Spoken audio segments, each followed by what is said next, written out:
Sorry about that. So we have Rob Ashley here, who is the Community Assets Manager, unless your job's changed, Rob. No, and he's going to be our key support for our meeting in place of Alison, who's away. And we have Matt Horsfield, who is supporting us for the democracy team. Thank you, Matt, during our minutes and keeping us on track. And we have Gareth Bellamy, who is the Senior Roading Engineer, to speak to the quarterly report. And we also have Jackie Bishop, who is the Contracts and Partnering Manager. And we have Ross Bayer from the Roading team. And Phil Ellis, I think, too. Oh, sorry, Phil. I totally knew you were there. Phil That's Ellis, right. key person today, who is a solid waste team leader. Hi, John. Hi, John. And John Brown, who's like the comms guy, or yeah. More than that, I know, John, sorry, but yeah. So welcome, great to have you all here to support the meeting, and welcome to all community members who have joined us. We also have Liz Stanway for Extreme Zero Waste. Thank you, Liz. And Pamela Story from Regional Council, who's going to speak in our public forum. So we will start our meeting now. So I move that we don't have any apologies, so that's good. I can see all board members present. Thank you. I move that the status of the agenda be confirmed and that all our reports be received. And I just need a seconder for that, please. Thanks, Dennis. All in favour? If all board members can just be off mute, that would be great. Thank you. Just wanting to know if there are any disclosures or any disclosures of interest, if there's any conflicts of interest or from board members or any of these agenda items. Nope. Kitty, can you just take yourself off mute as well, just when you can, so that when we need to, that's great, thank you. I move that the minutes of the meeting held on Wednesday, 9th of February, 2022 be accepted. I need a seconder, please. Yep. Thanks, Tony. All in favour? Aye. Aye. Hi. Aye. Thank you. So we're going to start now with our public forum. And it looks like, yeah, there's maybe some new people here. So just wanting to let you just briefly know how the public forum works. It generally runs for about half an hour. This is your chance to ask questions or raise an issue or share something with the board. You have 5 minutes to speak on your topic, and you just get to speak once on your topic. If you can say your name, that's helpful so that we know who you are. And I'll just let you know like that when you've got like a minute left. And just remember as well that if you don't get to speak in the public forum or you need to speak to the board members further on the matter, you can contact us directly, any of us, and have a chat about what you need to do. So also community members, you're welcome to stay on the Zoom meeting after the public forum. And if you can just make sure you're on mute, then that would be great. Thank you. And that's just to listen, not to speak. So that was that. So is there anybody in the public forum who would like to speak to the board? If you would like to just unmute yourself basically, or raise your hand and just go for it.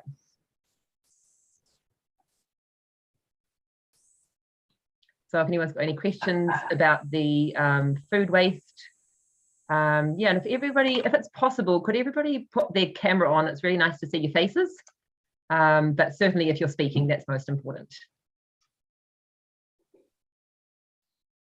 Through you, Madam Chair, I'm happy to speak in whatever order you'd like. So if you'd like me to come in last after the community members have a shot, then that's fine. Over to you. Thank you, Pamela. You're welcome to speak now. Thank you. Kia ora. Well, thank you, Madam Chair, for allowing me this time to present to the Community Board of Raglan. Kia ora, my name is Pamela Story, and I am one of the two constituent councillors for the Raglan area that sits around the Waikato Regional Council table. So the constituency that I represent is the Waikato constituency. So it essentially overlays the Waikato District Council. But of course, the Waikato Regional Council area is much more extensive than that and extends to include parts of the Waipa King Country, down to Taupo, Coromandel. It's is quite a broad region. So yeah. I represent the constituency that Raglan is a part of. So really just wanted to come along today and just have a chance to introduce myself if I haven't met. A number of you I have met before, but just wanted to come to this forum and say good day. And I suppose just open it up to if there are any particular questions that community board members had with regards to regional council issues.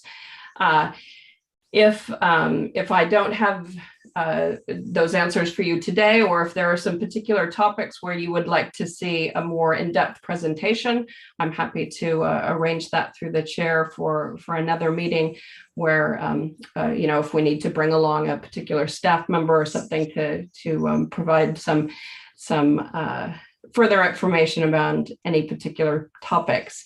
But I suppose just to cover off some of the fundamental differences between district council and regional council, because there is still a lot of confusion about the different responsibilities.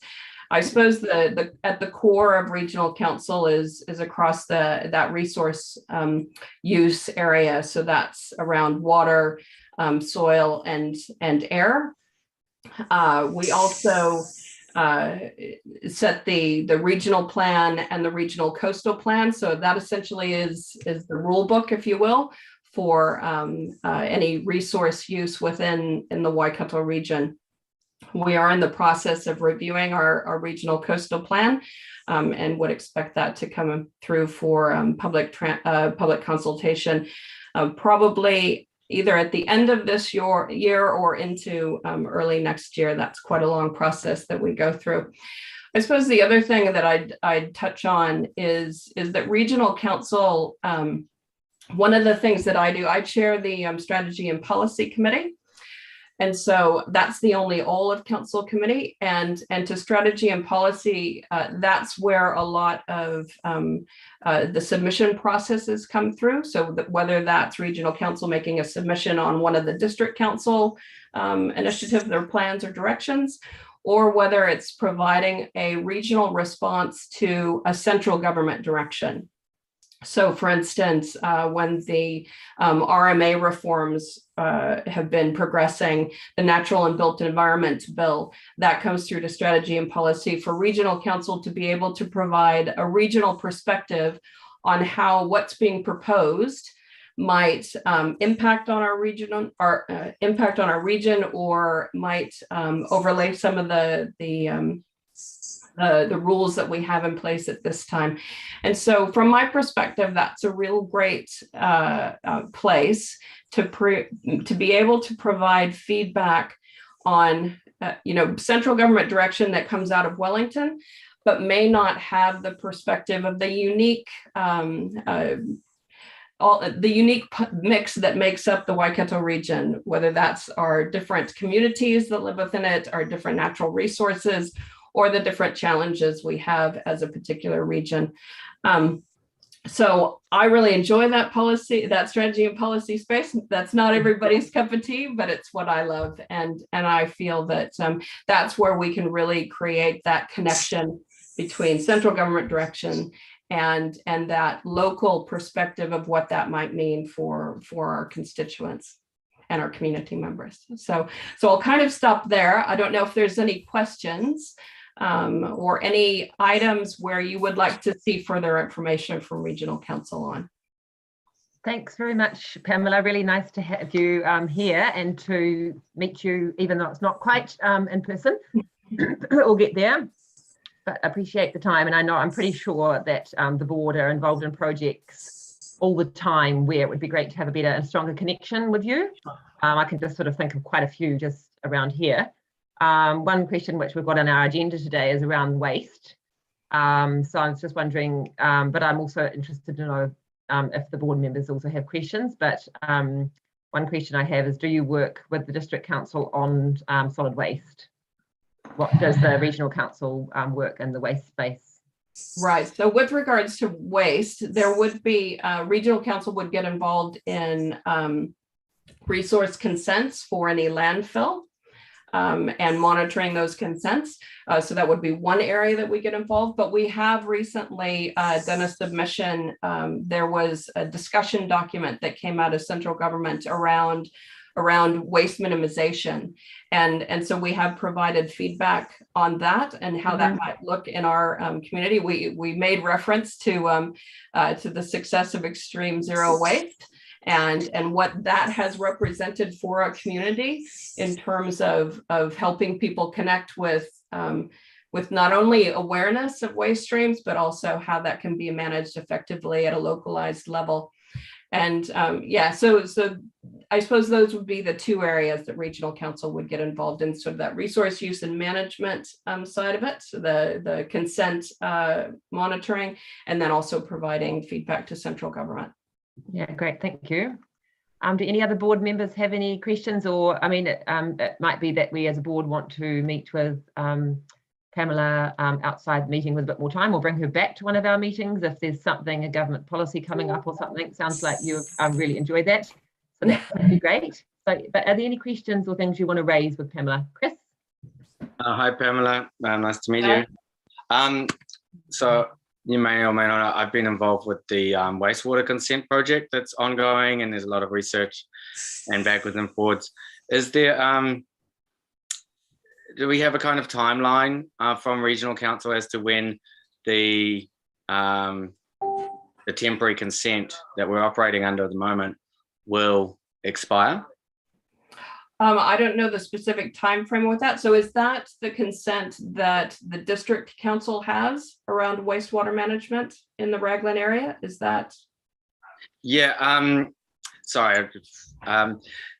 Yeah, I think that we are operating under an expired consent that's being allowed to continue while the investigations into other treatment and disposals are ongoing. But we're kind of at the, from what I understand in the process, we're basically, it's at the Regional Council's call as to when you kind of call it in and say, okay, what's happening, kind of thing. Right. Probably what I need to do, Chris, is just get a bit more detail on that, on the specifics around that, because there would be a connection between the District Council, because they would be the ones operating under that consent, if my understanding is correct, and it would be the Regional Council that would issue them the consent to operate, right? So I just probably need to do a little bit more investigation around the details of that, but can certainly come back to you. Yeah, the other thing that people call me up about quite a lot is soiled waterways from birds that are not being managed across the district, actually across the region. There's a lot of waterways that since the game have stopped managing that have become soiled from increased geese. Yeah. Yeah, and that we just recently have been through public submission process and hearing process for a regional pest management plan, and we certainly had Canadian geese come up a number of times. The challenge with Canadian geese is around the measures for control, because if you put in requirements on a landowner to control the geese on their land, geese can fly and easily go over the fence into somebody else's land, right? And so it can be quite difficult to manage them as a pest.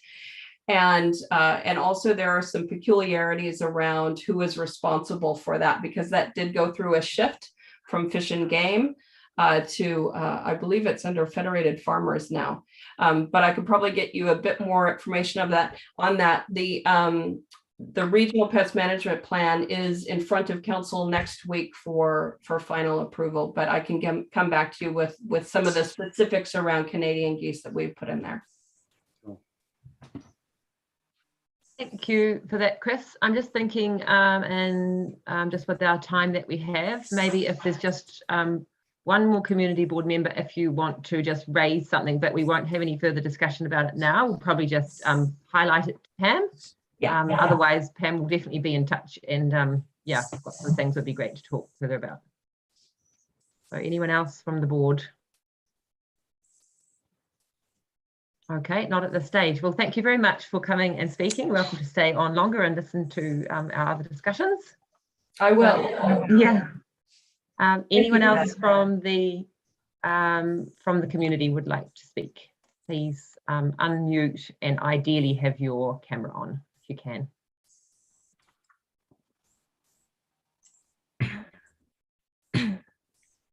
I have a question.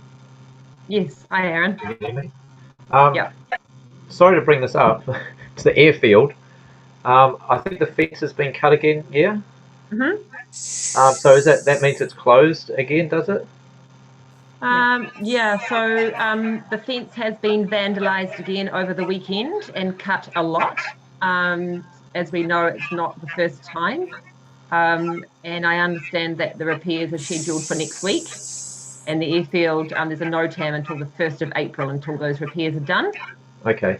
I have a question which you might direct me to staff anyway, but I'll just ask if you guys have any comments here. That I remember one of the managers, possibly Roger, saying at a previous community board meeting they looked at closing the airfield, but they couldn't because you had to have a long period of notice to do that. Since then, the airfield's been closed for its second time or third time. So I'm just wondering if there's going to be a shift in thinking to actually maybe close the airfield and stop going through the cycle of cutting the fence and all that.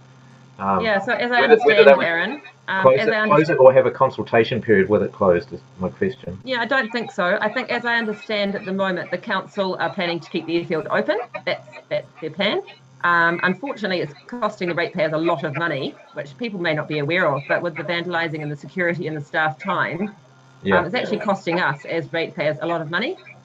But I understand that's the plans. In terms of any further decisions about the airfield, as far as I know, that will come through consultation and meetings with Hapu.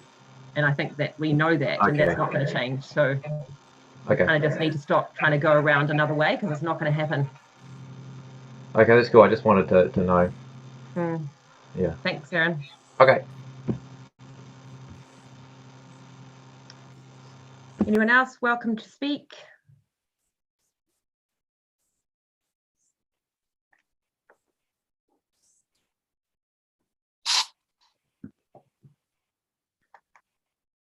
Okay, well, thank you for being here to listen, and you're welcome to stay and listen to the rest of the meeting. So I'm going to go to our agenda now. Okay, I've got it here, thank you. So we're going to start with our discretionary fund report, which is on page 11.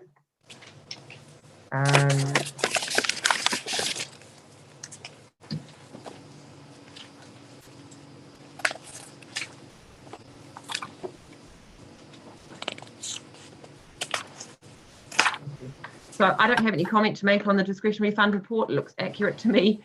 Do any of the board members have any questions or comments they want to make?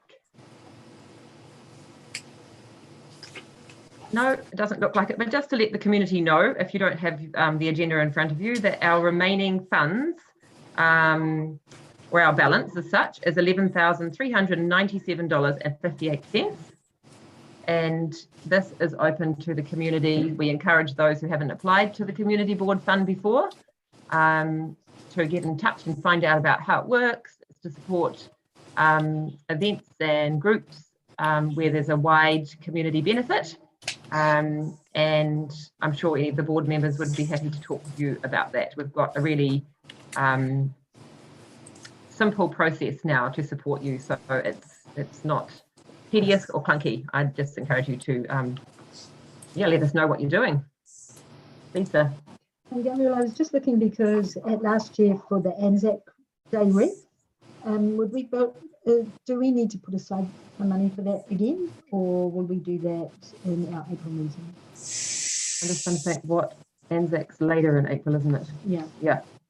And our meetings actually not, I think, until early May. So probably is a good idea, isn't it? Because that was kind of a bit painful. It was a bit painful last year because Margaret had to wait ages to get paid. Yes. So whoever we go with, can we allocate $50 or $100 for the Anzac Wreath? Let's say up to $100, and if it's only 50 like usual, then we won't spend it. Oh yeah, Matt, did you want to say something? Yeah, just for you, Mr. Chair. That could be that could actually come from the Anzac Fund. Oh, that's right. I remember that. So you could make a commitment just in case it doesn't cover it, because I don't know the specifics, but it could end up coming from the Anzac Fund, not from your discretionary fund. Okay. Yeah, nice. Can we put aside some money, because last year it was a real rigmarole just to get the $50 paid for Margaret. Yeah. And it just when I looked at that. So are the board members happy for us to put up to $100 for the Anzac Wreath on behalf of community board? Yeah. Yes. Look, Chris, Yep. Eunice, Tony, you good with that, Kitty? Yeah. Satnam?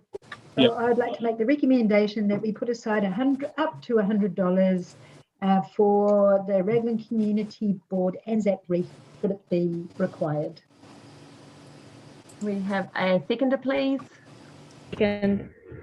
Okay, thanks, Kitty. Thank you. All in favour? Aye.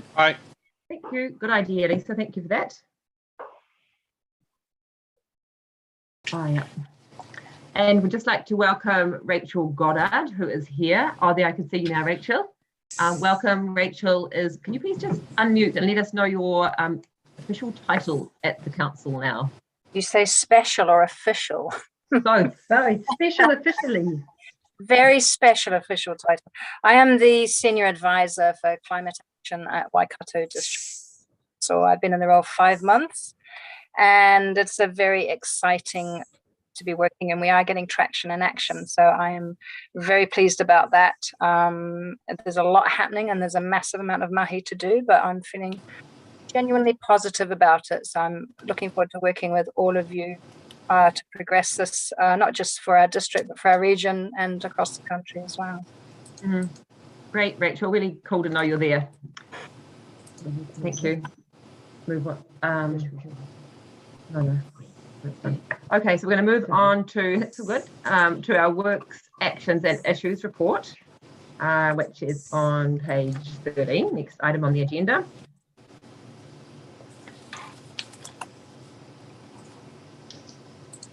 So first of all, we'll just go through each of these briefly. Manu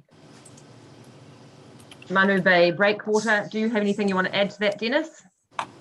I sent an email to Tim. He's come back and said both those dates are still an option. So I've asked him that to clarify which date, ASAP. Yes, thank you, because that's coming up next week, right? Correct. Yeah, and you'll be planning to attend? Correct. Yeah, thank you. Civil Defence Community Response Plan. I think there's a couple of points there really. One is that Lisa and I have set a date in early May to meet and make some progress on our civil defence plan.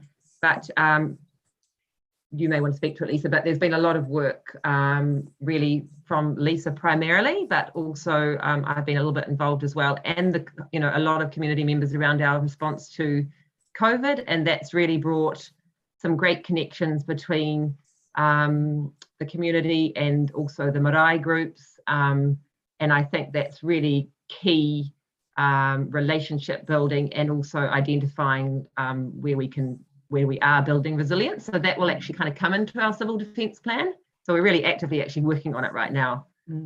Anything else you want to say to that? Yeah, so if you're not aware, there is the Whaingaroa Mwana Collective, which has been established under the umbrella of Pui Hākena, has Aremiro, Waingaro, Motako Tako, Te Papatapu, within our rohe, so all of the marae that are within the Whaingaroa rohe. And so we've been working with the Marae Collective as well as with the wider community response group, which includes Raglan Medical, the community house, Surfside Church, Raglan Area School, outreach into the rural schools as well, and of course the community board, the business chamber, and other organisations and individuals within the community, and specifically, I guess, in recent times, in response to supporting our community with COVID, and it's really blossomed into something quite special. Working collaboratively with our hapu groups and our hapu partners, and we may even extend out to whata, because obviously, you know, with Paparotu and with Omairo being mahanga maraes, many whānau there. So it's an exciting space, and I think we're building a lot of capacity, as we always have in Whaingaroa, with that outreach to support our community, whatever the circumstances may be. So I think it's a really good space for our community to be in. So yeah, that's just it in a snapshot. Thanks for that, Lisa. So we're going to move on to the Government Bayview Road. Chris, do you have anything to update us on with this one, please? It's still in the same. It was really just whether you'd been in touch with the fire and emergency yet to get any kind of stats on accidents around that area, just to sort of start, or whether you know there's other places where you've been able to find that information publicly available. I can get that information, but the council have told us clearly that they don't want to do anything until the public places bylaw is changed, because it won't be enforceable by police. Yep, I think it would be great to have that information to hand. Unless the council's willing to make a temporary traffic management change. I think that, oh, sorry, I didn't mean to interrupt. That's all right. I was just going to say, I know that there's actually an item on our quarterly report, which is just a couple of pages over, which I think Gareth might speak to that. So let's just let him speak to that then. The main thing was just to check whether you had done anything on that action, but I think it's still important if you've got some time to get a bit of information or speak to fire and emergency about that. Yeah. Cool. Thank you. Are there any questions or comments on the blueprints from board members? No, that's great. Just to let you know, I met with Jason and Leanne very shortly after our last board meeting, just to keep that conversation going with them about how the council community-led team is going to work with the board and Raglan naturally. So I'm really keen to keep that happening. And just further to that, Gabriel, we've got a meeting with the Destination Management Organisation with Leanne on the 8th of April. Great. It's just confirmed today, just to look at a project, you know, supporting through the blueprints, tourism. Awesome. Thanks for letting me know about that. Are we happy with the response on the increase in wastewater discharges? Tony, have you got any comment to make on that one? Yeah, it's a bit of a throwaway, just these blocked pipes.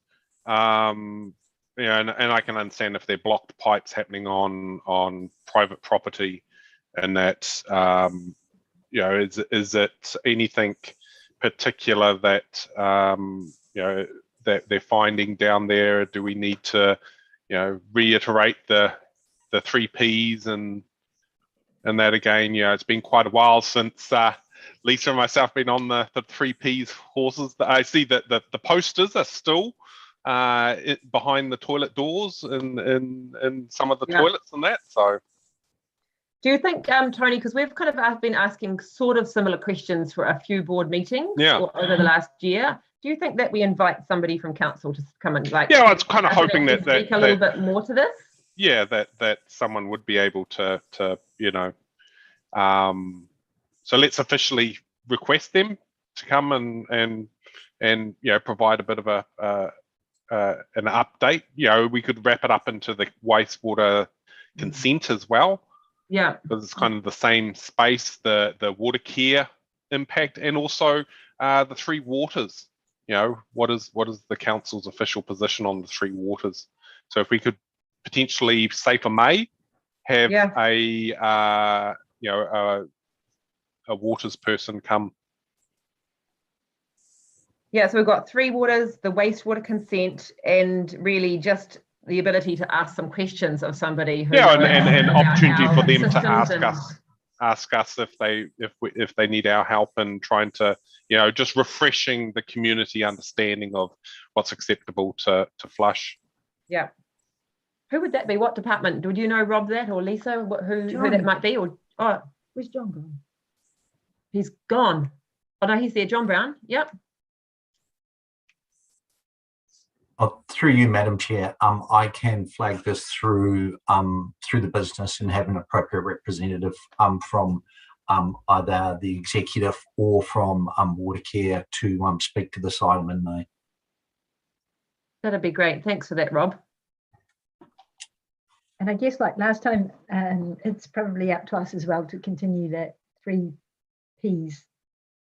Just putting it on the notice board and stuff like that. I imagine it was successful, so maybe it's just refreshing posters and putting something in the Chronicle, something as simple as that. Yeah. And photos were great. Lisa's photo shots.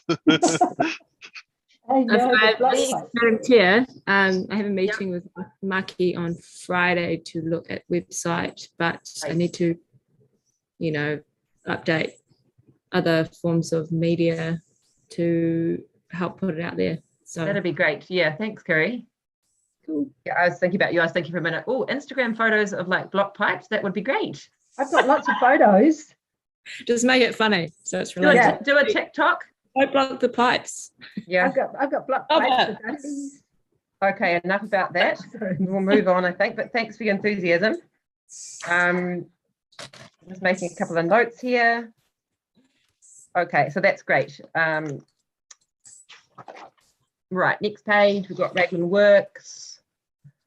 Are there any questions or comments from board members on Papahua Walkway, Winery Walkway, Manu Bay Breakwater, or the other 2 things? Is it possible to get a copy of the Winery? So that's the coastal Winery Walkway. Mm-hmm. Copy of that of the feasibility study report. Yeah, of the assessment, and it would be good to actually have whichever group department is working in there, just to have that bit of an understanding of where they're thinking the design or the solution will go. We know that the community has expressed concern about the fact that there's no handrails along there. We know that the lighting, we can't maintain the lighting in that area. There's erosion happening up the bank, up into the houses and the properties along there. And so, I think before we get too far down the track, it might be good to actually say, what's in scope, what's out of scope, and if it's out of scope, should we plan for the next LTP to fix? Yeah, that's a good point, Tony. Let's ask for I actually thought we did ask for that in the last meeting, and I looked in the minutes earlier today. But if we, Matt, could please have a copy of the feasibility study report on Winery, and then perhaps we could ask whoever's working on this, the staff, to come to our next meeting to speak to just to speak to where they're at. And what they're thinking. What they're thinking. I don't know if there's someone from Tonkin and Taylor who can attend as well and talk about, they're obviously working on the designs and stuff. Yeah, so have you got that, Matt? Is that clear? Thank you. Any thoughts, Rob? No, through you, Madam Chair, that seems to be a very pragmatic approach. Great, thank you. Dennis, do you want to give any update on the wharf, or will you do that later in a possible verbal board update, board member update? Can do either. Later. Okay. Yeah. I know that you're going to do that probably anyway, so that'd be great. Thank you. Okay, anyone else? Nope. So now we've got our quarterly update. So this is an update that we asked from the council. We kind of work with the council to prepare this, and that because we have many projects which are around roading, footpaths, walkways, cycleways and parking in Raglan, and it's of quite an interest to the community. We just kind of pulled them out into a separate quarterly report, which we really appreciate.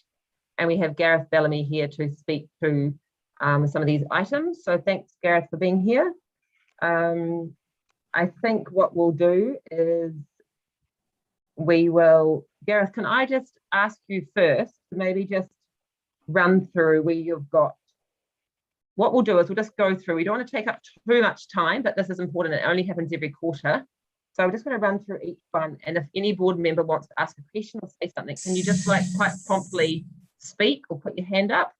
And then Gareth, if you want to say something to it, will you also do that? Okay, cool. So we've got the Papahua footpath, which it sounds like it's very close to being completed. I do understand it. Sorry. No comments, cool. We've got the Winery Road Footbridge. The Winery Road Footpath Cycleway extension. That's right, we've got the Green Slade Footpath with community planting day to be arranged for June. So is that something, Gareth, will you just get in touch with me about that and we'll just kind of contact the residents and things? Yeah, absolutely. Just trying to get frame around the timing of the proposed park as well. So if there's earthworks to be done at some point, we're going to try and do some timings to get some of the imported topsoil at the same time. Okay, that's great. Okay, so I might just speak with you. Yep, Chris? Sorry, just stepping back one, because I thought Gareth was going to speak to it. The Winery Road Footpath Cycleway Extension, Rocket to Pohakana Marae. So it says funding approved, and it says anticipated mid-April to be completed by June 2022. Is that on track? Because I'd imagine you'd have contractors lined up and ready to go if that's the case. Is that still the case? Yeah, we're still aiming to be on site mid-April. They're just completing their works in Huntley, and after Huntley they come down to do this work. The first part of the works will be extending the culvert where the old rickety bridge is, so they'll be extending that one, and then as part of the works. So I'll keep you well informed of those start dates, because there will be a little bit of disruption to traffic with stop goes. Thanks, Gareth. So we've got State Highway 23 Revocation. Anybody want to speak to that? Should we let Gareth speak to it first, and then we can just ask? I'd actually rather that the board just ask if there's any extra questions or anything that they want to ask, then Gareth will know what to speak to aside from what's in his report. So yeah, I mean, everyone's asking, when is the speed limit actually going to change? It's been coming up 1 year since revocation, and nothing's happened out there. So what's the latest? Yep, so as you're aware, we are going through the round of the way to change speed limits is through a bylaw. We've gone through the consultation phase and deliberations phase. The next is recommendations to PNR for the 3rd of May, after which the council meeting in June will be where it's ratified. Our first cab off the rank is to, well, it's recommended at the moment because obviously it needs approval from council, but is to change that section immediately. So that's one of the first things we'll be changing is the revoke section into Raglan. That's great. So that could be around like July then? Yep. Awesome, that's good news. And the intersection, is there any planned safety improvements to the intersection of Hills Road and Winston Bay Road? None, not at this time. It's as you read them. Sorry.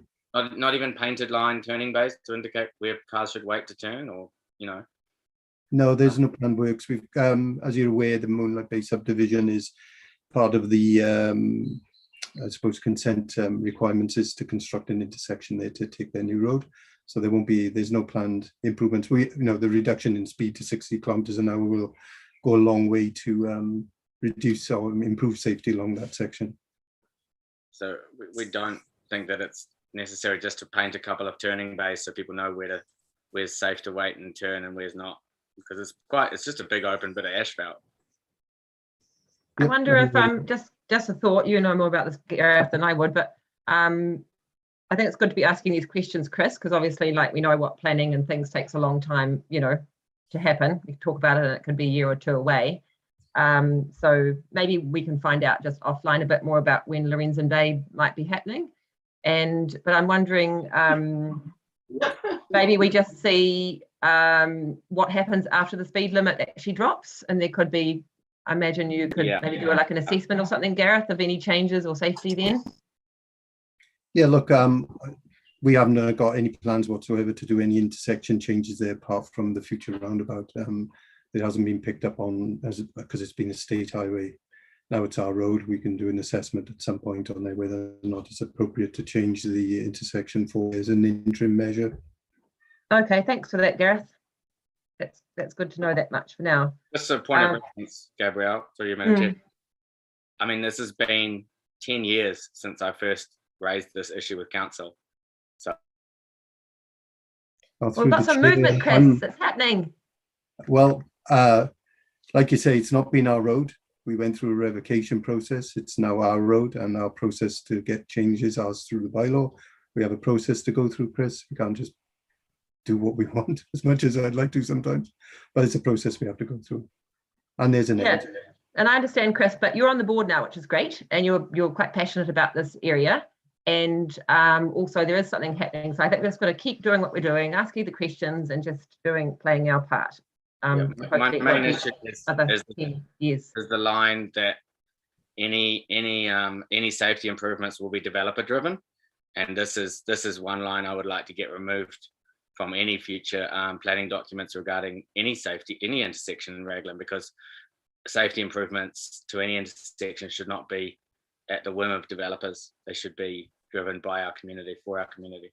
No, through the chair, I just want to correct you there, Chris. This is not developer driven whatsoever. The reason why we're not spending or doing works, first of all, it wasn't our road.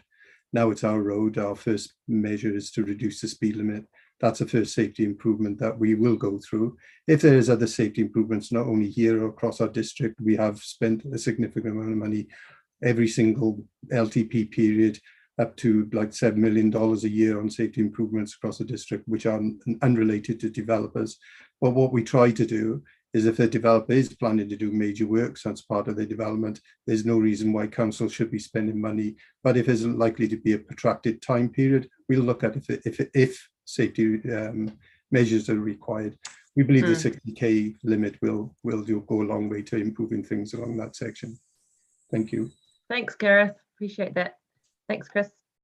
Okay, so we're going to go to Upper Bow Street angle parking. Do you have is anything from the board? But it sounds like Gareth will give an update, so maybe we should hear that one first. Yeah, look, we are seeing what the we appear to have a positive response through the Places for People project, and waiting for the outcome of the feedback on that. I understand there's like feedback forms which have been completed, so it'll be interesting to see what the feedback is on that.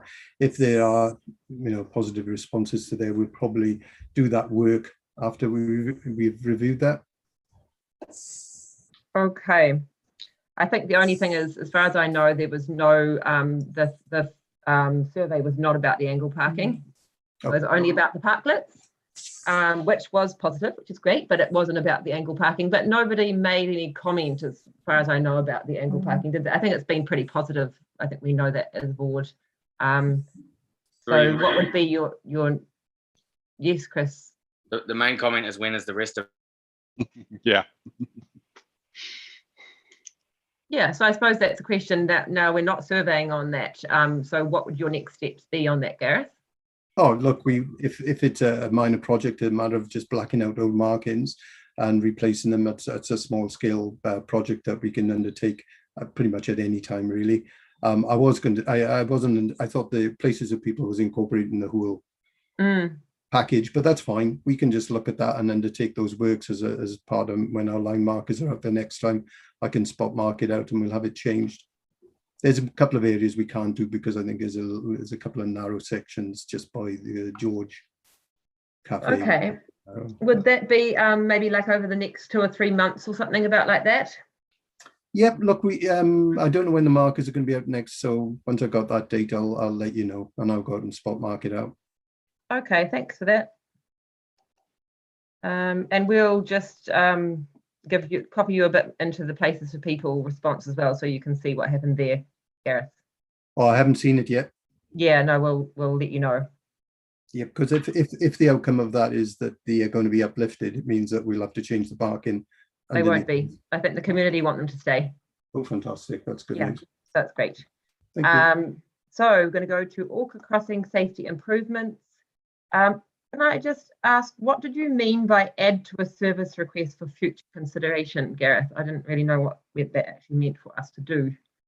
Yeah, look, I think the crossing point at that time was going to be in conjunction with the initial Places for People project, and we were going to try and incorporate something from there. Now that project is lifted, I suppose, it's whether or not a crossing point at that location is required, and will it serve its purpose. I haven't progressed any works on that recently, so I suppose if there is a strong desire for a crossing point at that location, it'll have to be put into a, I suppose it's our wish list, our long list of projects that we need to do under the Footpath budgets we've got. Okay, so it'll be under the Footpath budget. Yep. So what would be the next thing for the board to do if we feel that actually that is important? We know we've talked about it with you before over the years in different Places for People project, and even when we were doing Cliff Street and things like that. Remember that walk around we did together and got excited about how it could be improved. And so what would be the next thing for the board to do to progress this? Look, if it's we'd have to do a little bit more research over the exact crossing points, because it'll need a connection through down to the footpath that goes across to the campground, and that's kind of in reserves. I don't think it'd be much work for us. I don't know how much budget they've got to do in their side, because if it's in our road corridor, we pay for it out of ours, and reserves comes out of theirs. We could go now have a look to do some counts to see how many pedestrians are actually crossing at that location. Yep. And is it more? I understood from our conversation, Madam Chair, that it was more traffic calming. Is it still the issue, traffic calming through there, or are we talking of? Because I think ideally, I think it would be both. Like if we're talking about a longer term vision and not doing just a short term, put a crossing in to make it a bit safer. I think our longer term would be to actually start the slower, basically what was done in Cliff Street, bring that back further as we had talked about as a possible option. So I think that it's a bit of a bigger thing possibly than just a crossing, and we should really be talking about that as well. Look, Madam Chair, what I propose is, well, if you want it done as an isolated project, that can be done. But if it's part of a bigger thing of a collectivity, perhaps wait for that. We have got quite strong demands on our funding at the moment, as you're aware. Any works so they will need a connection down to the other footpath, and I don't know how much of the works are involved on that. I suppose if you look. Probably just starting the planning would be important, right? Because we know how long it takes from the conversations, if we're going to go out to the community to get information, to actually getting funding. Like we would be keen, I think, as some of the board members to actually just start some planning on this, even if there's no funds right now. So, Reece, we can do it's two things. If you want traffic calming, a speed raised platform would be good. I mean, if you just want a pedestrian crossing, we could do the same. We could just put a painted crossing in, which would be a low cost, straightaway sort of solution, but with an extension of the footpath. I suppose it's first looking at my budget, and if you want to do planning, if you want it done in this LTP, we'll have to just review what we're going to do there and how much it's going to cost us to do. Okay, Gareth, I think we'll probably move on soon, but I'm just thinking, who of the board is interested to work with me, and maybe are you happy when you've got some time, Gareth, to meet and just have a little chat with us about that? Sure. Yep. So Chris, you're keen? Anyone else? Dennis? Awesome. What a dream team. Well, effectively, Gabrielle, just keep the people in places kind of moving along to see, if we, piecemeal wise and the feedback, that we can get the low cost, cheap stuff done in the current LTP, and anything expensive, we put forward into the next LTP. Yeah, I think that's what would be good to chat with Gareth, like what can be done soon and cheap. I don't mean cheap and bad, and what needs to go further. Yep. Great, thank you for that. Into Raglan bus service verbal update. Do you have a verbal update at this meeting, Gareth?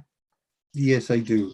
Thank so you. As you're aware, we unfortunately didn't receive any subsidy from Waka Kotai for any of our new bus services.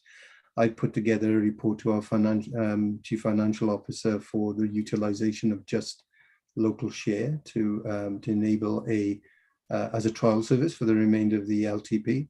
That's with our CFO at the moment for consideration before putting in, if it's possible to put it in front of council for approval, which means a wholly unsubsidised service.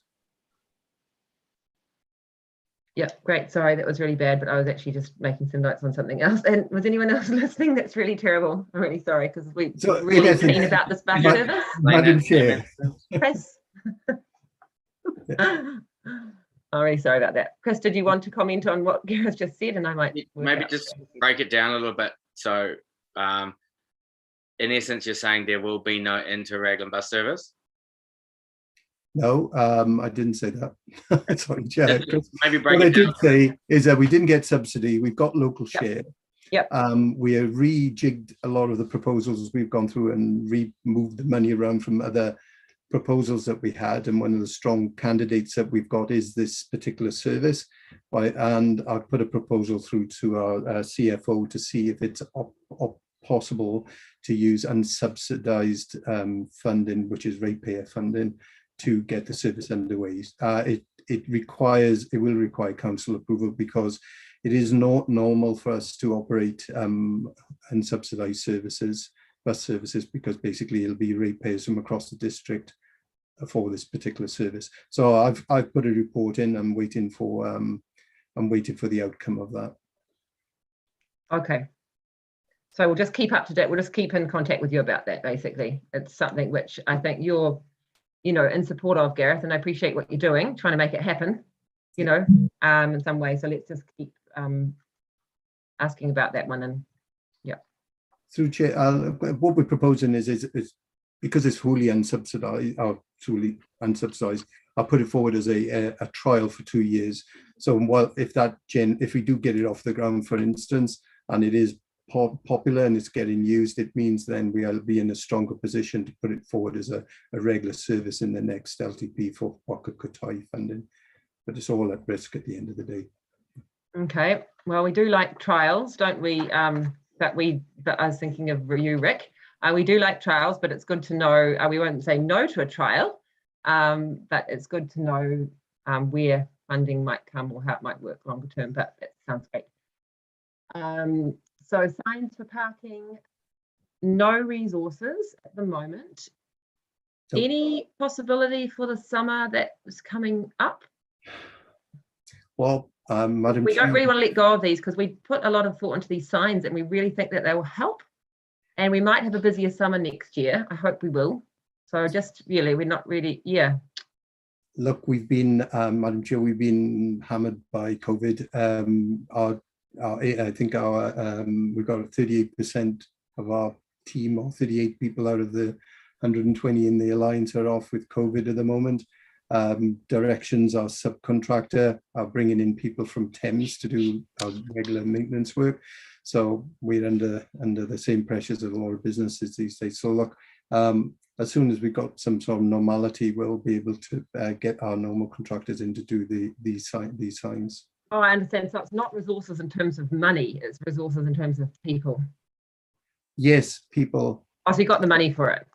Yeah, we've got funding under. Are you talking of, pardon me, Madam Chair, you're talking of the parking signs? Yep. Yep, yeah, we've got funding for that. Oh, that's great. Okay, so that's just really, no, I There's no understand. restrictions on them putting the signs up. It was actually finding somebody to actually do it. Okay, so definitely for the summer coming up then. Yeah, but as soon as we've got some people to do it, they'll be going up. Okay, great, thank you. Yeah. As I said, just remember, board members, just yell out. I mean, don't yell out, just interrupt or speak if you want to say something. Government Road, Bayview, change, give way to stop signs. Can you speak about this? It says we'll consider additional signs on the road to advise on concealed intersection. Gareth, does that mean that could be something you could do before the bylaw happens? Yes, we can put one in either way, on either side, just concealed intersection signs. We can do that. Concealed. So put a sign up. Is that the wording that you use? Concealed intersection? Yeah, it'll be just a crossroads sign, orange, PW, whatever it is, with concealed underneath. Okay, cool. I think if there's any board members, we can always feed into Gareth about that. I don't know if I'd understand what that meant if I came up to the junction. I know that sounds stupid, but I'll be like, it's concealed. But anyway, we can talk about that offline if we need to. I can send you the link to the road code, Madam Chair. a long time ago, many years. So Greenslade Road Junction safety issue. My question was, I suppose you answered some of the question, I appreciate that, but do you know if Waka Kotahi are actually working on that culvert? Like, do you keep in touch about what they're doing, or is it basically not really of interest at the moment to you? It's of a low interest to Waka Kotahi. It's not in their LTP to be done over the next 3 years. Okay, so that's not likely to happen over the next 3 years. No. Yeah. No. Till someone dies.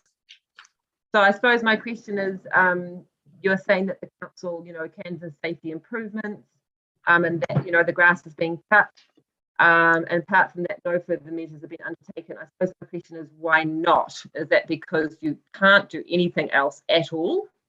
Or, I know this has been around as well for a while, but I think the board members, we know, as well as others, that it is a high risk junction, and I think we're concerned about it. So I just really, what else do we do? Maybe, I mean, even if it's not something that you can do, if you've got a suggestion, can we make a petition as a community with community board support and put it to Waka Kotahi? Like, we just would really like to know what actually we can do. We don't want to wait for 3 years and someone to die there.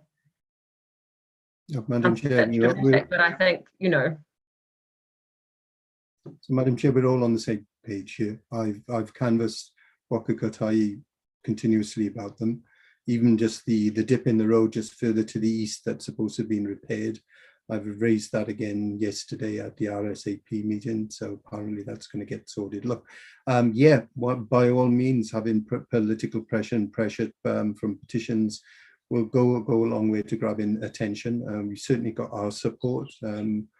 We if it wasn't for the culvert, the costly culvert replacement, we would have revoked a section further east.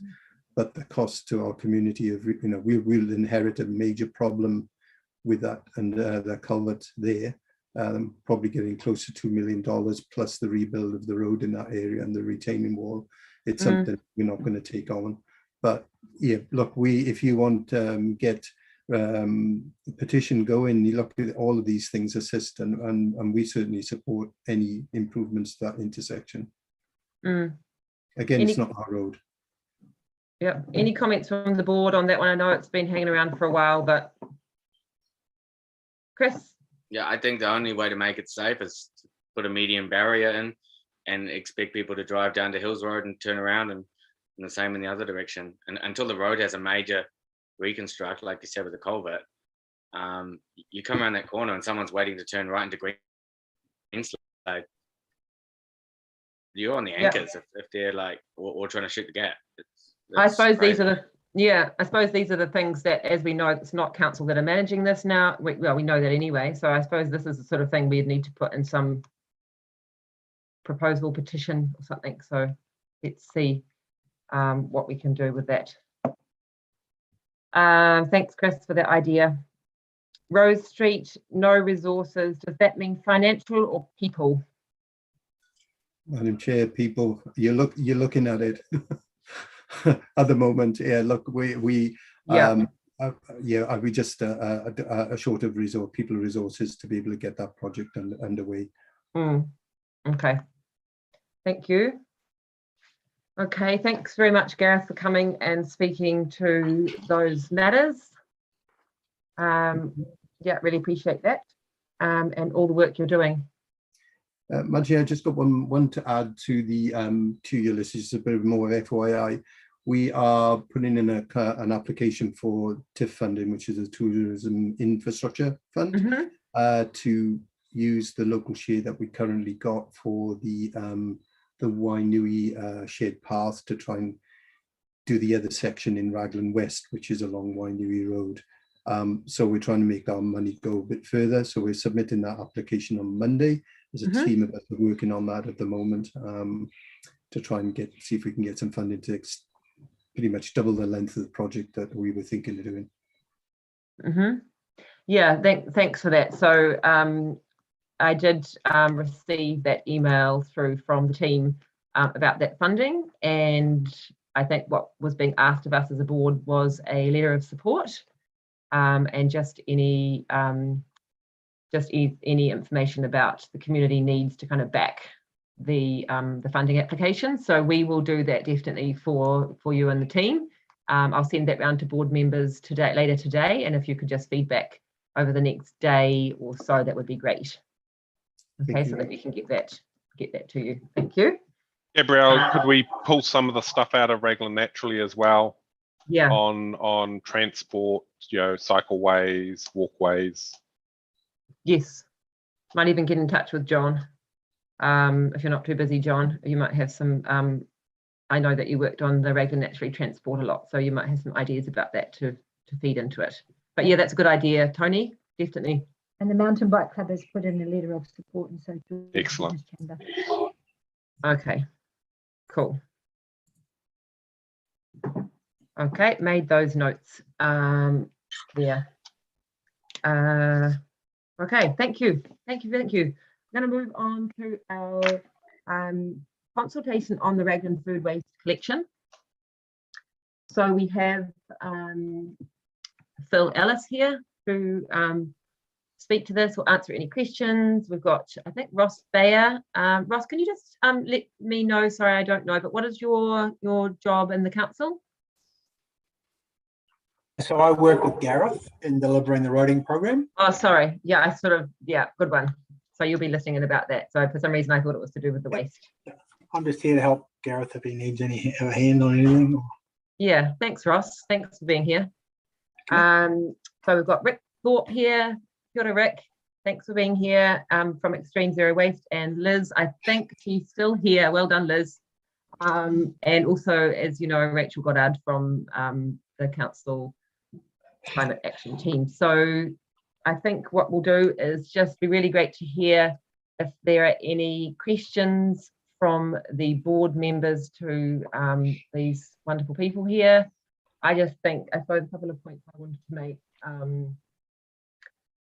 It was really important for us as a board that we support this this work that Extreme are doing, and actually that council staff are doing, and the waste team as well. There's a lot of, from what I've learned over the last year or so, there's some real passionate people around waste at the community and council level. And we as a board want to support what you're doing because we know it's important for our community in terms of the circular economy and the jobs you're providing, but also for the environmental impact that it's having. So I think if we as a board want to take any action around climate, this is something really clear that we can do. So I think it's important that we as a board understand the consultation, that we are confident to talk to community members about it and answer questions, and that we can actually, over the next couple of weeks while the consultation is open, is that we can, really encourage people to make submissions, and we can answer their questions. So this is kind of why we're here, and we wanted this report here today, is so that we can just ask the questions and then go hard over the next couple of weeks. So does anybody have any questions of the team here? Or do you all feel, and I'd love it if, ideally actually, if all the board members could say something or ask one question perhaps, or just make a comment about whether they filled in the food waste submission, or, is it something that's of interest? I think that's kind of important, that we actually, this is reasonably big for us as a community right now, and there's been a lot of energy gone into it. So I don't want to put pressure on you because you may not have even looked at it, and that's fine. I listened to the interview with Aaron, which was really well put together, and I feel like there's some amazing stuff happening in Raglan, and sometimes, especially leaving Raglan and going somewhere else, you sort of start to notice the cultures, the habits of people that do their waste or organize their waste. So I think that's really great how they've created that system. So as they were saying, it's like a community part. So everyone has a part from the community, and they also have more in charge of what is being wasted. So I think that that's a really great part of what Extreme Zero Waste has created. And then you're also accountable for your waste. So yeah, really cool stuff. Thanks for that, Karen. Just through the chair, I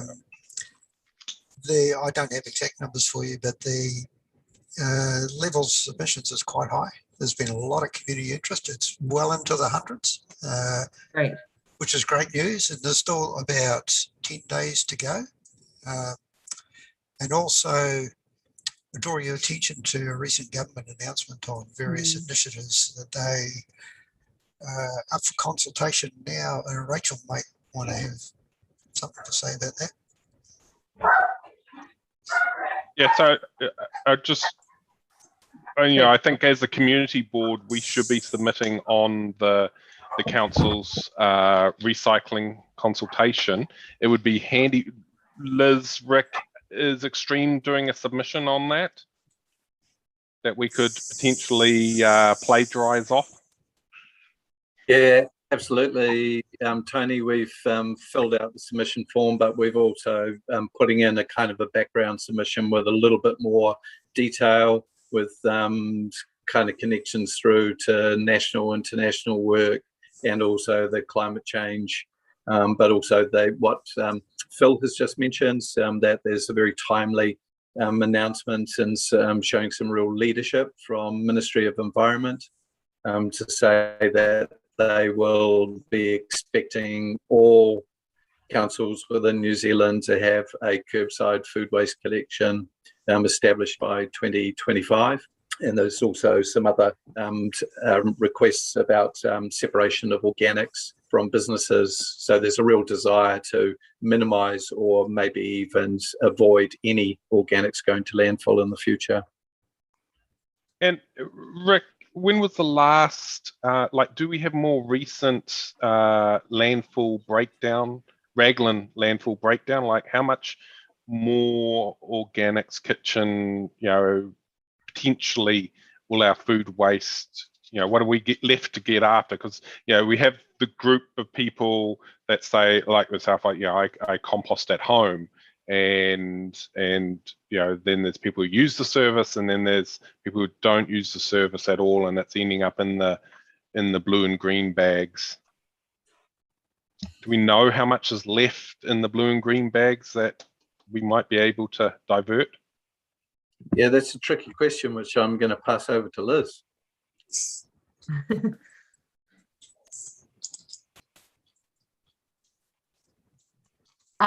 Kia ora everyone, Madam Chair. We don't have an exact handle on exactly how much food waste is still going in. Council did do a couple of years ago a quick SWOT audit of rubbish bags, but just 100, I think. But I think that revealed still quite a bit of food waste in town. And it was done in the summer during the holiday season, so it probably took in a few of the accommodations. So it's we know there's still quite a lot of food waste in the bag, so we've still got more people that we need to onboard. It's just been quite difficult to onboard people when we don't know the future of the service. So the sooner the decision's made, we can really campaign, for supporting home composting, getting more people involved in the collection, and enlarging the whole program to help people to divert their organic waste, however, whatever suits them. So yeah, we're just looking forward to a bit of stability around the program, but I think we're in line with the national direction that's coming for the whole of the district. So yeah. Through the chair, Madam, in that Raglan rubbish bag SWOT analysis done, I think it was 2018, there was about 36% of what was in the rubbish bags was food waste. We do have another one planned for later in this year, hopefully post permanent introduction to the system. So that'll give us a good marker on where we're going. We have budget to do this every 3 years normally, and there's another one coming up shortly. So quite good timing from that point of view. Yeah, that's great. And I think that's quite powerful, isn't it, when you can actually say to people, this is actually how much is going in your blue bags. Yeah, that's great. And I think also we've been really lucky as a community to have this amazing service for free. So, you know, we've been able to use it or not. If we've got meat or fish, oh, not fish, but, you know, meat, bones and things like that, being able to utilise that. So I'm looking forward to the next couple of weeks to promote it, because it's such a fantastic service and people have worked really hard to get this back on the council agenda to go out to consultation. And I just want to really acknowledge Liz and Rick and the team up at Extreme, but also our staff like John and Phil and Jackie and the community board for really supporting the progress of this to this stage to go back out to the community. You know, it's been up and down, but, you know, we know that, you know, if I think back to Bob's day when we went out for consultation 2 years ago and we had, you know, over 700 submitters, you know, both Bob and I said we'll probably, you know, not get elected again, but we, you know, for the best interests of the future, that, you know, this is the path that we need to take, and we've got another opportunity to get this over the line again. So well done to everyone for getting it to this stage. And we need to push it for the next 2 weeks. Absolutely. I just want to make a wee comment there.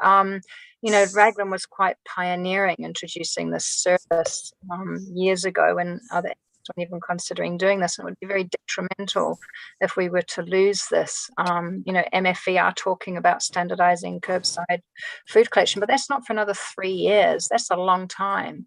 You know, and in the interim, it's really important that we keep the service running. And I know it's complicated. You know, there's economies of scale. If we had more people putting out their food waste caddies, we'd be able to make more compost. It would be more economically viable for Extreme. So I think, you know, there's a lot of education needed, and I think there's some perhaps misunderstanding from people as to who's providing the service, who's paying for it. And I quite often get asked, why isn't the council paying for it? You know, so there's probably some further conversations to be had around that. But yes, it is a very important service, and we should be supporting our local social enterprise to deliver that, as well as the whole environmental, you know, landfills, methane, carbon emissions, and all of that as well. Thanks, Rachel. Satnam, you wanted to speak? Yeah, I just had a question for Rick. Is there a chance that they can make the food waste bags available for some of the daycomers or the tourists? They sort of struggle to find the bags. I know there's a number of customers that usually come into the supermarket and ask us if we sell them. Is there a place in town, like the library or someone that the visitors can go collect the bags from? It's another great question, which I'll pass over to Liz.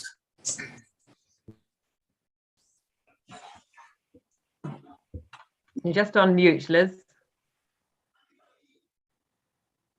Just on mute, that's it. Yeah, you can get the bags from the Kahoo's Nest up at Extreme. We hold a stock of them there. So if people are staying for a while in town and have an accommodation, they need small bags, they can come up and get some bags from us. We have to be careful how we distribute the bags because they are compostable and they have a shelf life. So we need to keep that shelf life, you know, keep them within their shelf life so that they're fresh. That's why we just focus on getting them from Kahoo's Nest, and we are open 7 days a week up there. So sure. Thank you. Thanks, Liz. Thanks, Satnam, for that. Dennis, would you like to make any comment, or you can just say no if you don't want to, but you got any questions or anything you want to ask or suggest? No, I think it's, well, first, thanks to the council for going ahead with the recommendation that came from the community board. But I also think it's good that we're getting this number of replies to the survey. Historically, I guess when we look at the wharf and places for people, we've been struggling to get 100 replies. But getting this number is actually good that the community's actually got it involved in the survey. So it will be great to see what the result is. Yeah, thanks, Dennis. Yeah, seems like people really do engage with it, you know, either one way or the other. Like, no, we don't want to pay, or actually, yes, we really support it and go for it, you know. Anyone else? Chris, do you have any comments or anything you'd like to make or questions? Just regarding the bags, Liz, is any compostable bag usable, or only the ones from you guys? Because I know there's a number of compostable bags on the market.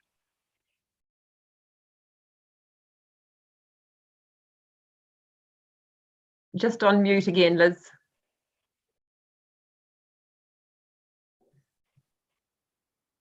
Still on mute.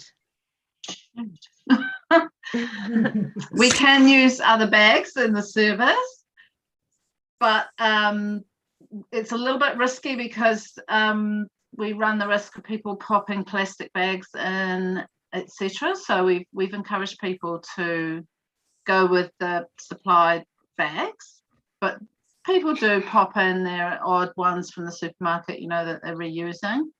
So yeah, I think that's fine. As long as they're compostable.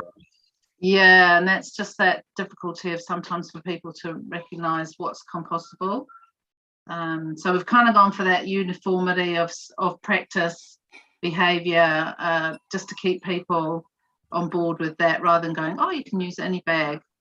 Yeah, because we do get quite a bit of plastic contamination from people using plastic also in their caddies. So there's obviously some, you know, we need to keep doing some comms on that.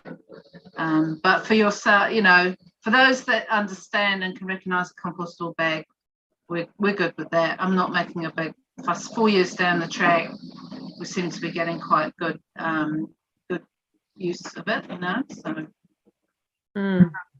I just had a couple of questions, and I suppose while I was just listening to you talk, I was thinking, you know, I totally respect that for some people, the cost, you know, is an added cost to their yearly living expenses, and that could be really difficult for some people. So really understand that. And then I suppose there's those who, you know, don't feel that they'll use it, so that it's maybe tricky to pay for something that they don't use. But it just, you know, I'm just thinking about, I mean, for me personally, if I wasn't going to use it, I would still pay for it because of the environmental impact. And when I think it's just $1.40 a week, which is $5.60 a month, it is quite a small amount if you're able to afford it and you want to actually have some impact. It is, for a majority, well, I wouldn't say a majority actually, but for many people actually, it's quite a small amount. Yeah, so just kind of, you know, reminding us, I think we all kind of probably know that, but just, yeah, bring that up there. But a couple of questions I had was, Phil, are you able to see what people are saying in the submissions, or do you have to wait until they're like kind of all done before you're able to even kind of, like, do you look at them as they come in? Do you kind of see like common, so you basically just gotta wait, right? No, I don't have direct access, and there's a reason for that. It goes, the actual submissions and the collation of them all and the analysis goes through the planning team, which is a separate team. So I don't have direct access to the submissions as they come in. So it'd be really interesting to know what people are kind of saying, you know. We have to be a bit careful about that, because if we put out figures of how it's tracking, it can influence the result. So I'm advised by the planning team it's probably not a wise thing to do, because if it comes down to a very close call, we could be accused of potentially influencing the result by putting figures out. So for that reason, I actually stay away from them until it's all over and done with and they're all collated, and then we'll have a look at it. Yeah. In that respect, it's no different from an election or any other consultation. Yeah, sure. Another question I had is, and I was just thinking about this, you know, obviously once the results come to the council table and to the council meeting, you know, I'm just kind of a bit curious to know, and there's probably no clear answer, but in terms of the councillors making the decision in the end, obviously they'll be taking into consideration the results of the consultation. But I just sort of wonder how much weight do they put on actually like the council's commitment to climate action and to the changes in waste. You know, really, yeah, I don't know if anyone who's here with at least can make any comment about, yeah, like I would like to think that the councillors would be taking all of the information to hand into consideration and making a really wise decision. I don't know if you can comment on that, Phil, or anyone. We tried to design the questions to get as much sort of background context as we could, like, for instance, how many people are permanent residents, how many are renters, how many use it as holiday homes. We don't have a great handle on that. This sort of thing can influence the councillor's decision. So it's not simply a matter of what do the numbers look like. There's a whole lot of factors around that. And I think the council are well aware of that. We've been at great pains to point that out, I think, in the various papers and workshops we've had. And we will, just in terms of the process, once all the submissions are in and collated and dropped into a report, we will be having a workshop with the councillors. Okay. So there will be a workshop before we put the final paper together for formal presentation. Yeah, thanks for that, Phil. That's really helpful to know. John, did you want to say something? Just in addition, I mean, many submissions or consultations actually go as far as sort of putting the staff recommendation through from the staff point of view. Certainly through the workshops that we've had with council staff have made it clear of the value of the service and the importance of the service. And as Phil says, once the results of the consultation is in, there's analysis that goes on, and then there is that workshop with council, which again, I guess staff will put their point of view across. And from what one of the things that has happened, as Rick said earlier, in the timing of it is the actual announcement from national government about what may be happening in the future. So I can't speak for councillors, but I'm assuming that is going to play some part in their decision making, in that there's a clear indication from government that in the future that this may become mandatory throughout the country. But in terms of this consultation itself, some may be asking, why are we doing this when it may become mandatory in the future? And I guess the importance of it now is from a staff point of view is to keep it going, because there's still another 3 years. Because some have questioned why we're consulting again so quite recently after the other one.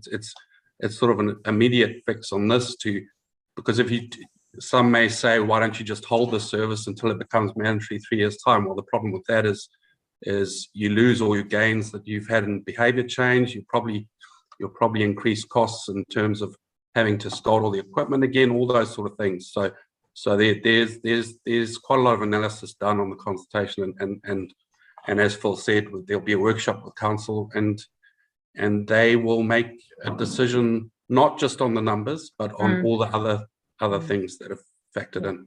Yeah, well, that's great. That gives confidence. It's not like I'm saying that if 70% don't want it, that they just ignore that, because obviously we need to be listening to the people. But it just sounds like there's some good decision. You've got all the information to hand, and I'm sure there's also value when you're talking. There must be a lot of value in the things that are being learnt, over the years, and that must have value on it as well. So to keep it going, to continue the learning around it, I won't say learnings, but then that must have extra value. Chris, you want to say something?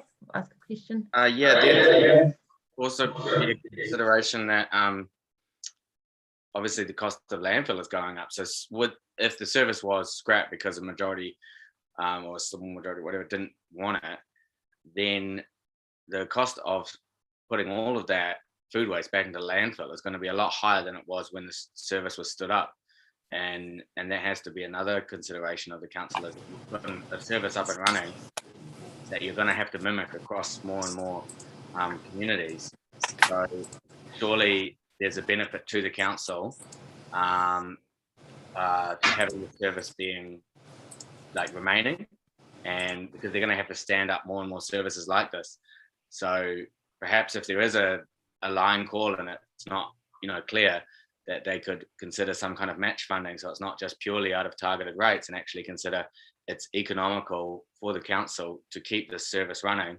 And perhaps we have to look at a different, if it doesn't go our way, have to look at a funding model that you keep all that knowledge and skill set, because otherwise you're going to start from day zero when you're required by the government to do it. Yeah, thanks, Chris, for that. Yes, John. Sorry, Gabrielle, can I just add to what Dennis was saying about the numbers in terms of how well the numbers are in? I think it's even more of a indication for the people of Raglan, whether they're for it, against it, the fact of everything else going on in the world at the moment with Omicron and all the other stuff. So to actually make an effort to get involved is sort of a tribute to the Raglan community, and also hopefully some of it just from staff point of view is that we hope from a council side that we've approached it a little bit differently this time, and hopefully in a better way. I know that we've certainly worked with Extreme Zero Waste a lot better this time, I would say. I think it's safe to say. So hopefully from our point of view, that's sort of clearer, maybe raising awareness a bit more and promoting a little bit more has made some sort of difference in terms of the numbers, and hopefully in terms of recognizing the importance. But yeah, it's just thanks to the guys at Extreme who've obviously lead this, but working together with them better this time has been really good. Yeah, I'm sure just from the couple of meetings I've been involved in, I can see that there seems to be a really good working relationship, and I'm sure that's made a difference in what's happening. Just a couple of other questions I had. When it becomes mandatory, will that come from rates as well? I think we simply don't know. At this stage, it's a consultation period, which goes till May. We'll just have to wait and see what the government decides. But I can't imagine they'd be giving money to support funding food waste collection for the entire country out of government coffers. I can't really see it working that way. Yeah, so there could be some support, but some still there may well be. Yeah. There may well be some support. Yeah. I think Rick or Liz will know a bit more, but it seems to be in the consultation document that there's likely to be some sort of extra support in terms of funding via various means. But certainly, like for those who think, as things stand, I would say that there will be an element of targeted rate for whatever we do in terms of funding that, following the same model. Yeah, I think there's opportunities for cost reduction by scale. For instance, all the caddies at the moment are made offshore in England, and there's only one importer locally. I mean, if all councils around the country take up the food service, and that would provide enough volume so some local plastic manufacturer to start making these things locally, and hopefully out of recycled materials. So, and the same goes for the compostable bags. So if it comes to pass countrywide, I think there's a lot of economies of scale there that will help keep the cost down. Yeah, that's great. Thanks, John. Liz, would you like to comment? Oops. You're back. Oh, a sensitive button. Yeah, off again. Same, off again. Oh, same. Still on mute, Liz. That's it. Don't touch anything. I'm not touching anything. It keeps us Oh no. Doing it on its own. I'm not doing anything. Okay, we can hear you now. Oh no. Can you hear me? Now we can. Okay, Rachel, are you going to be involved in the decision making and the preparing of the paper for council, the briefing? From a climate point of view, climate change? Myself now. I have inputted, Liz. I am on the waste steering group for WDC. I have inputted into some of the questions and some of the comms, but certainly in terms of providing scientific evidence or emission reduction calculations, yes, I can assist with that. Are you involved in the actual preparing of the briefing document for the council decision making? Are you a part of that team? I don't think so, Phil, am I? Yes, you are now. I've just seconded you. We do have a little project team going here working on this, and Rachel's been involved in that. So certainly we'll seek her input when we're putting the paper together for sure.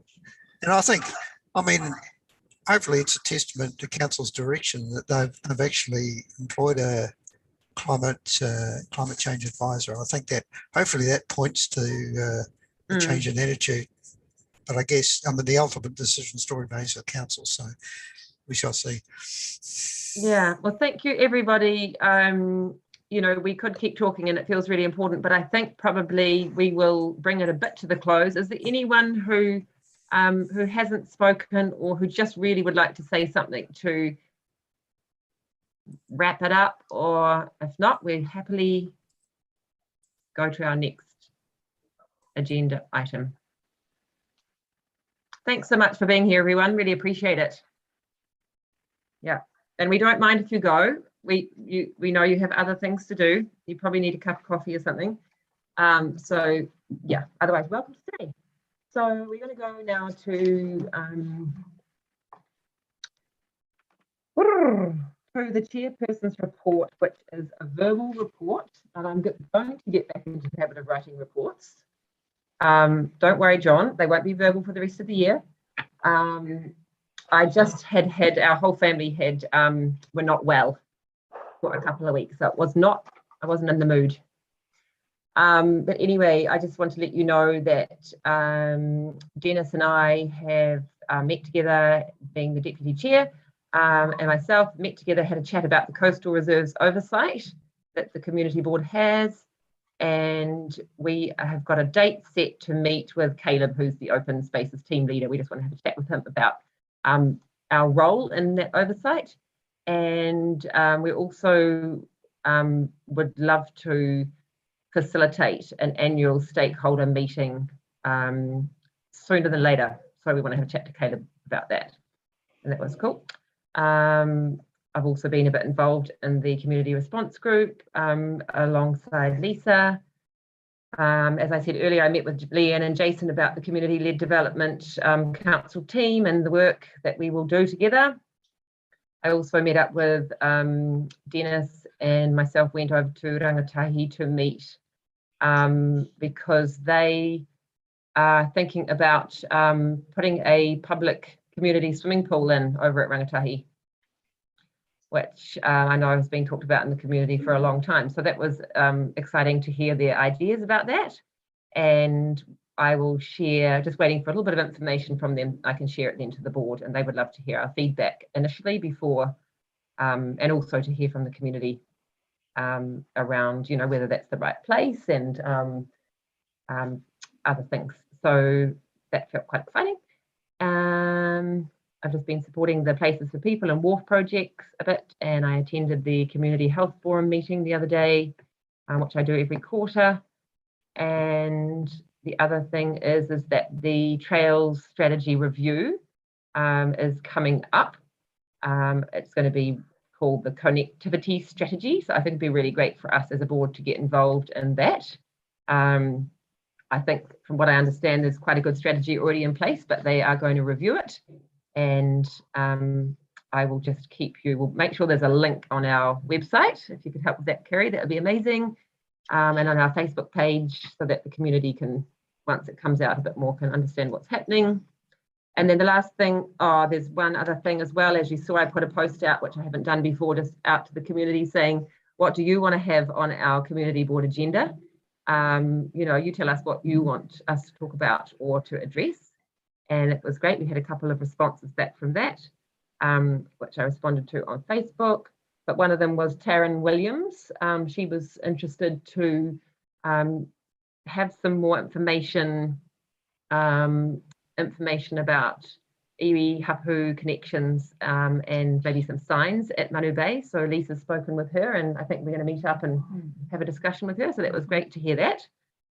Really aligns with what's in the blueprints and come through Raglan naturally. So, and then the last thing is that, you know, I don't know if anyone's listened to the government announcement today around the COVID changes around mandates and vaccine passports. So that was really nice to hear of that coming up.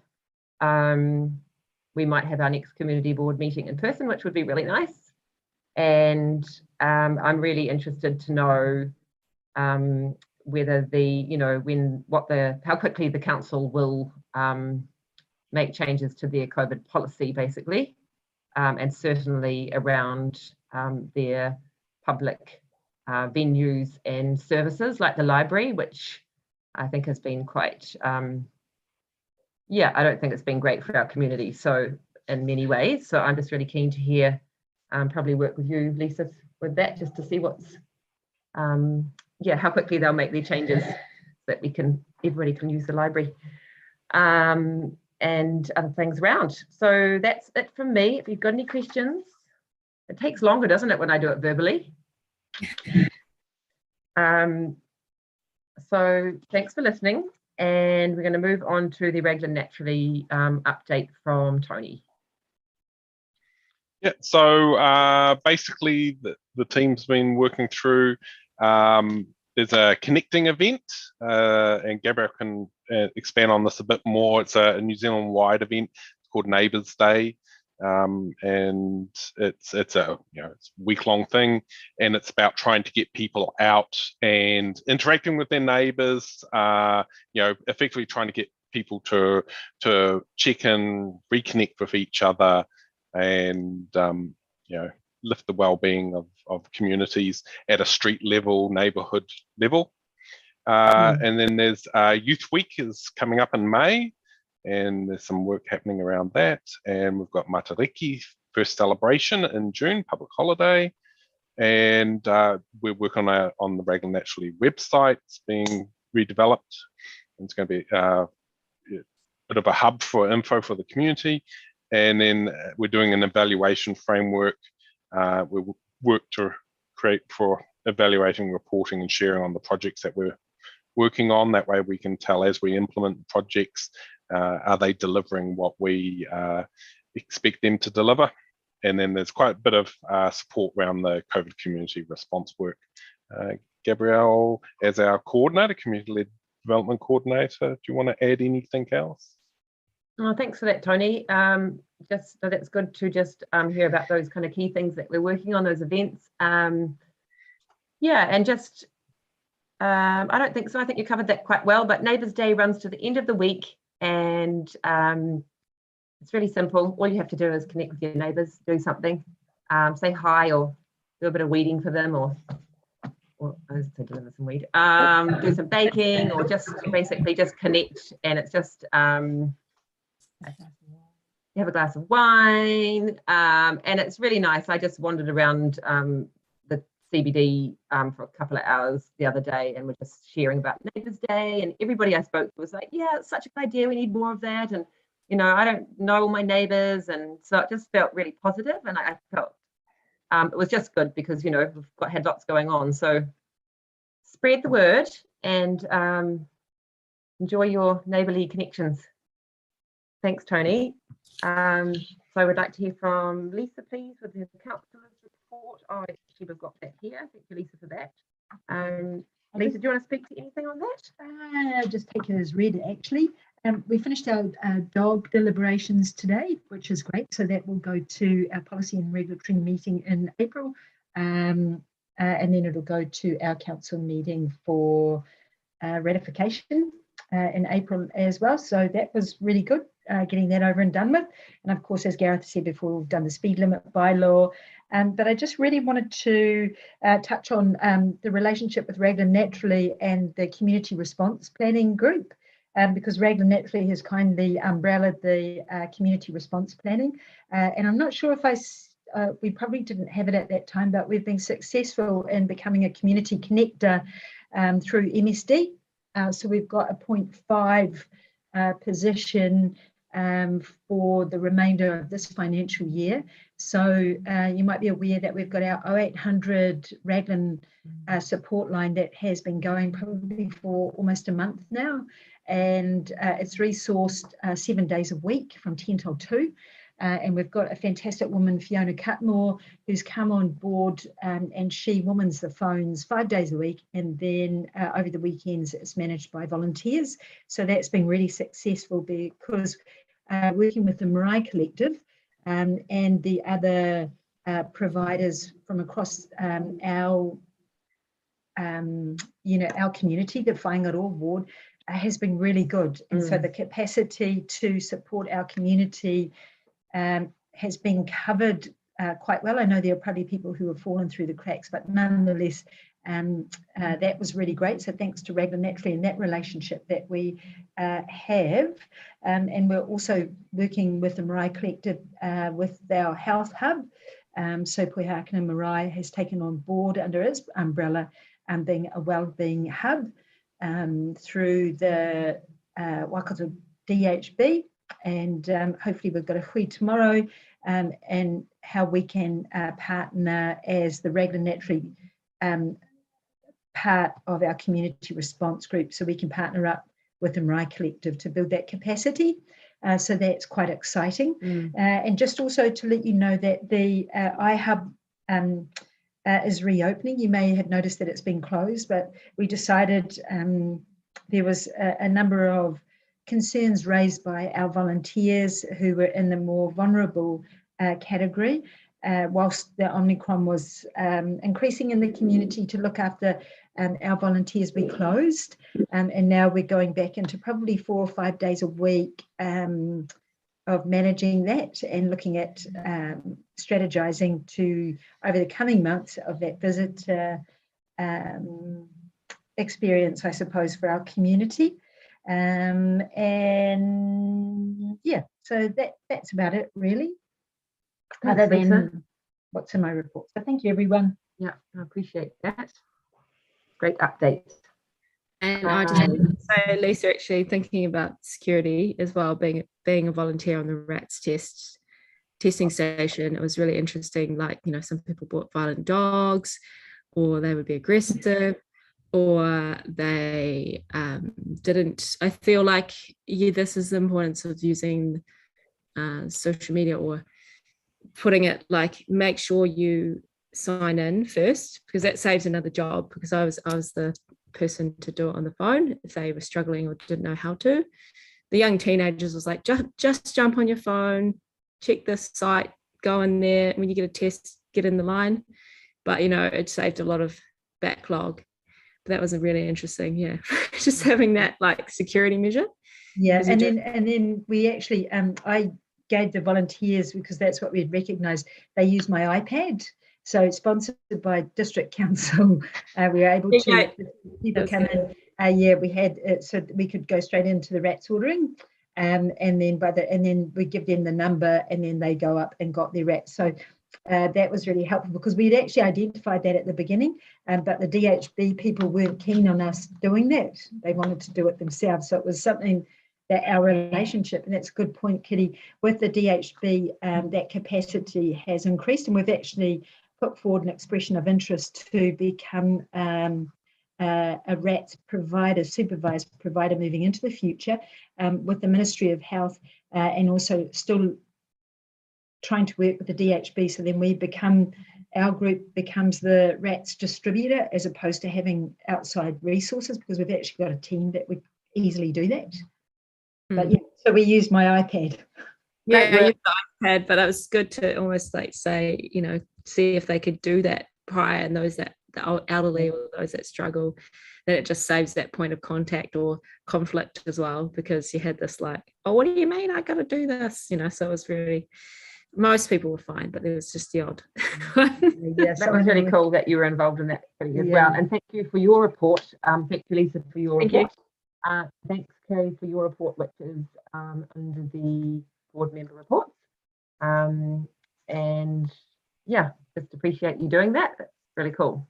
I just wanted to say that through our 0800 number, for the time that it's been going for about 3 weeks, we've helped 47 different families. So that's Awesome. pretty cool. That's very cool. Thank you. Kerry, did you want to say anything else? No, you're good. That's fine. Everything's good. Thank you. Yeah, thank you. Thank you. Dennis, did you want to give an update at all on Places for People or the Wharf? Oh, just on the excuse me, just on the wharf. The request for interest to tender went out back in a couple of months back. From that, they've identified 3 tenderers, or shortlisted 3 tenderers, and the tenders for the construction works have gone out to them. They are still finalising detailed design and consent applications, and they should be complete in the next couple of weeks. So that project is moving forward roughly on the timetable we're looking at for construction work starting in June, July somewhere. So that's quite exciting. That's all moving forward. On the harbour study, Whangaroa Harbour study, Becca's have done a draft report that's gone to the PCG to have a look at. And then once PCG's had a look at that in the next couple of weeks, it will be made available to the public and the stakeholders probably sometime in late April for them then to feedback and provide comment on that. So both those things are moving ahead. On the Places for People, I haven't got the numbers in front of me, the replies we had, but we had better replies than before. Lisa, have you got the numbers there?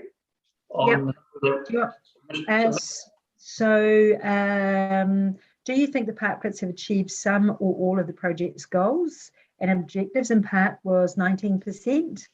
So in total, we had 104 respondents.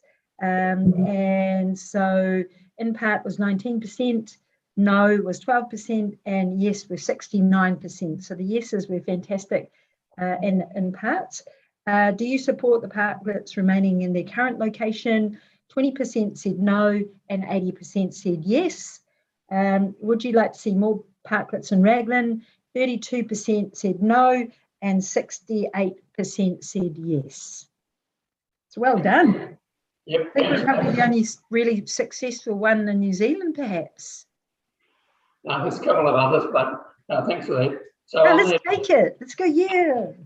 On that basis, the next step in that basically is for Jeanette to go back to council, and for them to become permanent. It requires a public spaces bylaw, she advises me, change. So she's going to work through that with council over the next few weeks and get that moving ahead. But at this stage, it's looking like they will stay. As far as the improvements, there were a few improvements made, suggesting some shades on them, and also some movement of the tables around on them. But there's no money left in the Innovating Streets budget as such. So as a community board, I think we just need to pick that up going forward and look at how we might address those things, either through the placemaking budget or something like that. So we're going to have to talk about that at some other time. Dennis? Yeah, Chris? Is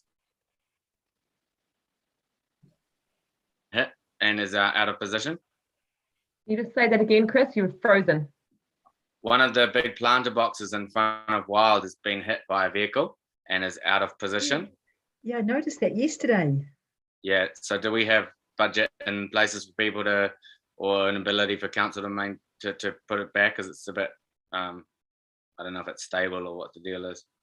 Yeah, well, I guess it'll now become a maintenance thing going forward. So I'll have a quick talk to Megan. I'm going to have a look at it and have a quick talk to Megan about getting it moved back in place. Is there Places for People budget remaining because we didn't spend all our money, or that goes back to Waka Kotahi? No, it goes back to Waka Kotahi. Yeah. Okay. Thanks very much, Jenny, for your update. Chris, do you have anything you want to update on? Are you good for now? Just more update from Stephen. just got an email yesterday regarding the wastewater. So Stephen Howard from Watercare, just basically he's going to put a video online sometime in March, just a little 6-minute video updating where they're at with the project. He just gave me a real quick overview. There's a few things in the short term that they're dealing with, that the aquamats have kind of come to the end of their life span. So they need to work on that. And then a lot of the treatment options is still dictated by what kind of land they can get their hands on to really consider as viable land for the land disposal.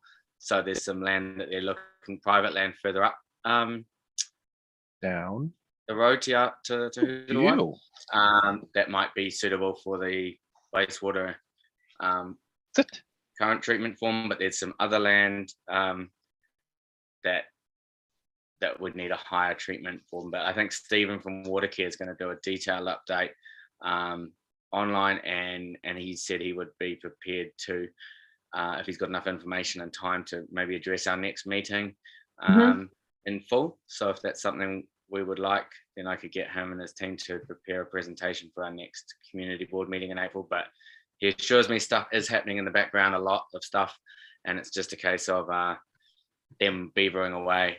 But it's all quite technical and detailed, so it's kind of hard to bring to the public.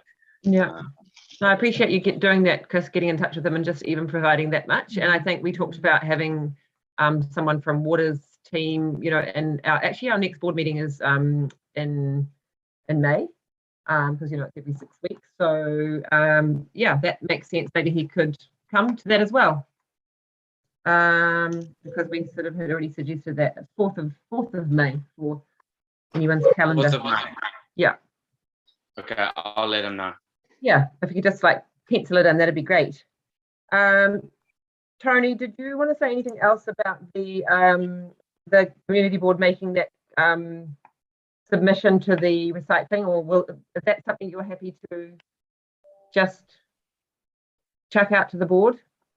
Because our next meeting is in May, that means that potentially in this meeting we should effectively give approval to do that, and and basically I'll just mirror what and I'll send around to the team as we prepare it, and then we can table what was actually sent in the May meeting. Okay. So do we need to do a recommendation then? Yeah, effectively give approval for the board to submit to the, what's it called? It's Consultation, is it? Yeah, I sent a link. So do you want to make that move? Do you want to move that, Tony, or do you? A motion that the Raglan Community Board submit on the MFE. I can second that. All in favour? Aye. Aye. Thanks so much for doing that, Tony. That's great. I think we've probably come to the end of our meeting. Thank you, everybody, for staying and listening. Thank you for your support, Rob and Matt, and for board members and Russ and Pamela for staying so long and being interested in what we do, and for the board members for all your input and attention, and John as well for staying in there to the end. Oh, and Aaron says, sorry, I can't see your face, Aaron, and Aaron. Yeah. So have a wonderful afternoon, everyone, and see you soon.